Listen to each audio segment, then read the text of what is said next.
بسم اللہ الرحمن الرحیم۔ حضرت داؤد علیہ السلام اور ان کی قوم عقبہ کے پاس سمندر کے کنارے ایلا نامی گاؤں میں رہتے تھے۔ ان کی تعداد 70,000 کے قریب تھی۔ یہ بڑی ہی خوشحال اور اللہ کی فرما بردار قوم تھی۔ ہر طرف ہریالی تھی، لوگ ہنسی خوشی رہتے تھے۔ حضرت داؤد علیہ السلام کی قوم چونکہ سمندر کے کنارے رہتی تھی تو اللہ پاک ان پر خاص کرم کرتا تھا کہ سمندر کے کنارے پر بے پناہ مچھلیاں آتی تھیں جن کا یہ لوگ کاروبار کرتے تھے۔ یہ بہت ہی خوشحال زندگی گزار رہے تھے۔ جب اس قوم کے پاس بے شمار دولتیں اور نعمتیں آ گئیں تو یہ قوم اللہ تعالیٰ کی نافرمانیوں پر اتر آئی۔ اس قوم میں ہر طرح کے گناہ پائے جانے لگے۔ ایک دن اللہ تعالیٰ نے اس قوم کا امتحان لینا چاہا۔ اللہ تعالیٰ کی طرف سے حضرت داؤد علیہ السلام پر وحی نازل ہوئی کہ اپنی قوم کو فرما دو کہ تم میں سب دن مچھلیوں کا شکار کر سکتے ہو سوائے ہفتے کے دن۔ چنانچہ بذریعہ وحی ہفتے کے دن قوم کی مچھلیوں کا شکار کرنے سے روک دیا گیا۔ ہفتے والے دن مچھلیوں کا شکار کرنا حرام قرار دے دیا گیا۔ حضرت داؤد علیہ السلام نے اپنی قوم کو حکم دیا کہ اللہ تعالیٰ کی طرف سے وحی نازل ہوئی ہے جس میں یہ حکم ہوا ہے کہ ہفتے والے دن مچھلیوں کا شکار کرنا حرام قرار دے دیا گیا ہے۔ جب لوگوں نے حضرت داؤد علیہ السلام کی بات سنی تو وہ بہت پریشان ہو گئے کیونکہ ہفتے والے دن ہی سب سے زیادہ مچھلیوں کا شکار ہوتا تھا۔ مچھلیاں ہفتے والے دن سمندر کے کنارے پر آتی تھیں جس کی وجہ سے یہ لوگ ان مچھلیوں کو پکڑنے میں کامیاب ہو جاتے تھے۔ اس طرح یہ لوگ ہفتے والے دن بہت زیادہ تعداد میں مچھلیوں کا شکار کرتے تھے۔ اللہ تعالیٰ کے حکم پر یہ قوم اتنی پریشان ہوئی کہ ان کو سمجھ نہیں آئی کہ وہ کیا کریں۔ اس وقت شیطان نے ان کے دل و دماغ میں ایک ترکیب ڈال دی۔ یہ وہ لوگ تھے جو ہفتے والے دن سمندر کے کنارے خشکی پر بڑے بڑے حوض بنا لیتے تھے۔ انہوں نے ان حوض میں ایسی نالیاں بنائیں کہ مچھلیاں ان نالیوں کے ذریعے سمندر کے حوض میں داخل ہو جاتی تھیں۔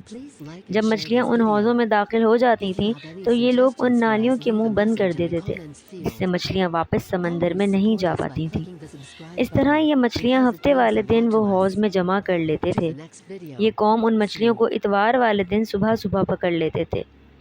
لیکن ان لوگوں نے یہ نہیں سوچا کہ جب مچھلیاں سمندر کے حوض میں آ کر قید ہو گئیں تو پھر وہ شکار ہی ہو گئیں، اس لیے یہ شکار بھی ہفتے والے دن ہی قرار پایا جو ان کے لیے حرام تھا۔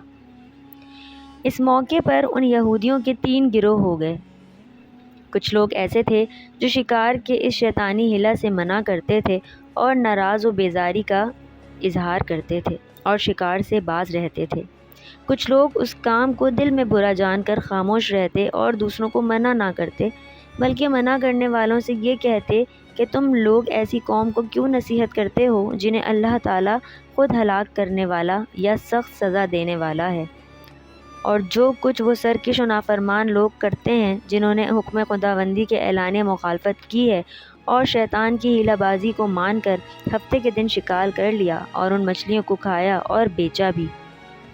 حضرت داؤد علیہ السلام کی قوم کے 12,000 ایسے یہودی تھے جو اللہ تعالیٰ کے حکم کو نہ مانتے تھے اور ہفتے والے دن مچھلیوں کا شکار کرتے تھے۔ حضرت داؤد علیہ السلام کو کہتے آپ علیہ السلام ہمارے کاروبار کو تباہ کرنا چاہتے ہیں۔ حضرت داؤد علیہ السلام نے اپنی قوم کے 12,000 افراد کو بار بار سمجھایا کہ اگر تم نے ہفتے والے دن شکار کرنا نہ چھوڑا تو اللہ تعالیٰ تم پر سخت عذاب نازل فرمائے گا۔ وہ لوگ حضرت داؤد علیہ السلام کے منع کرنے کے باوجود بھی باز نہ آئے بلکہ وہ سر عام ہفتے والے دن شکار کرنے لگے۔ آپ علیہ السلام کی قوم کے وہ لوگ جو ان لوگوں کو اچھا نہیں مانتے تھے انہوں نے ان 12,000 افراد اور اپنے درمیان ایک بہت ہی اونچی دیوار تعمیر کر لی۔ اس دیوار کی ایک طرف وہ 12,000 افراد رہتے تھے جنہوں نے اللہ تعالیٰ کے حکم کے باوجود بھی شکار سے باز نہ آئے تھے۔ حضرت داؤد علیہ السلام ان کو بار بار سمجھاتے تھے لیکن ان لوگوں نے حضرت داؤد علیہ السلام کی بات کا کوئی اثر نہ لیا۔ وہ لوگ آپ علیہ السلام کو برا بھلا کہنے لگے کہ ساتھ ساتھ اللہ تعالیٰ کے نافرمان بھی ہو گئے تھے۔ ایک دن حضرت داؤد علیہ السلام نے ان لوگوں سے تنگ آ کر ہفتے والے دن شکار کرنے والوں کے بارے میں اللہ تعالیٰ سے دعا کی کہ یا اللہ یہ لوگ نافرمان ہو چکے ہیں، یہ تیرے حکم کو نہیں مانتے۔ ایک دن ایسا ہوا کہ وہ لوگ اپنے گھروں سے باہر ہی نہ نکلے، ان میں سے کوئی بھی شکار کے لیے نہ پہنچا، تو ان 12,000 کے علاوہ جن لوگوں نے ان لوگوں کے درمیان دیوار حکومت قائم کی تھی وہ بہت ہی پریشان ہوئے کہ یہ لوگ کہاں گئے ہیں۔ ان لوگوں نے دیوار کے اوپر چڑھ کر دیکھا تو یہ دیکھ کر حیران رہ گئے کہ یہ انسان بندر کی شکلیں اختیار کر چکے تھے۔ اللہ تعالیٰ نے اس قوم کو نافرمانی کرنے کی وجہ سے انسانوں سے بندر بنا دیا تھا۔ جب وہ لوگ ان لوگوں کے گھروں میں گئے تو وہ سب بندر کی شکل کے انسان تھے۔ وہ لوگ ان لوگوں کو پہچانتے تھے۔ وہ بندر ان لوگوں کے پاس آ کر ان کے کپڑے سونگھتے اور ان کے پاس آ کر آنسو بہاتے تھے، لیکن وہ لوگ کچھ بول نہ سکتے تھے کیونکہ ان کی زبان بھی بندر کی تھی۔ اگر وہ بات کرتے بھی تھے تو دوسرے لوگوں کو ان کی بات سمجھ نہ آتی تھی۔ حضرت داؤد علیہ السلام کی قوم میں سے وہ 12,000 لوگ تھے جن کو اللہ تعالیٰ نے بندر بنا دیا تھا۔ اللہ تعالیٰ نے ان کو ان کے اعمال کی سزا دے دی۔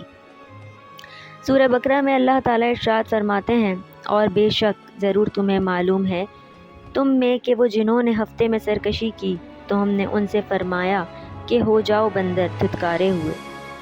اور مفصل واقعہ اس کا سورہ الروم میں، جس کا ترجمہ ہے کہ ان سے اور ان کے حال سے پوچھو اس بستی کا کہ دریا کنارے تھی جب وہ ہفتے میں بارے میں حد سے بڑھتے تھے، جب ہفتے کے دن مچھلیاں پانی پر تیرتیں ان کے سامنے آتیں اور جو دن ہفتے کا نہ ہوتا نہ آتیں۔ اس طرح ہم نے انہیں آزمایا ان کی بے حکمی کے سبب۔ اور جب ان میں سے ایک گروہ نے کہا کیوں نصیحت کرتے ہو ان لوگوں کو جنہیں اللہ ہلاک کرنے والا ہے یا انہیں سخت عذاب دینے والا ہے، بولے تمہارے رب کے حضور معذرت ہو اور شاید انہیں ڈر ہو۔ پھر جب وہ بلا بیٹھے جو نصیحت انہیں ہوئی تھی، ہم نے بچا لیا وہ جو برائی سے منع کرتے تھے، اور ظالموں کو برے عذاب میں پکڑا جب انہوں نے ممانعت کے حکم سے سرکشی کی۔ ہم نے ان سے فرمایا ہو جاؤ بندر دھتکارے ہوئے۔ اس طرح داؤد علیہ السلام کی قوم کے 12,000 لوگ اللہ تعالیٰ کی نافرمانی کی وجہ سے بندر بن گئے۔ یہ لوگ کچھ نہ کھا پی سکتے تھے نہ کچھ کر سکتے تھے۔ یہ لوگ آہستہ آہستہ مرتے گئے۔ اس طرح یہ لوگ 3 دن کے اندر اندر سب ہلاک ہو گئے۔ دوسرے لوگوں کو اللہ تعالیٰ نے اس دردناک عذاب سے سلامت رکھا، وہ لوگ جو اس شکار کو برا جان کر خاموش رہتے تھے، اور اللہ تعالیٰ نے ان کو بھی اس عذاب سے بچا لیا۔ حضرت عبداللہ بن مسعود سے مروی ہے کہ رسول اللہ صلی اللہ علیہ وآلہ وسلم سے کسی نے پوچھا کہ آج ہم جو بندر دیکھتے ہیں کیا وہ حضرت داؤد علیہ السلام کی قوم میں سے ہیں؟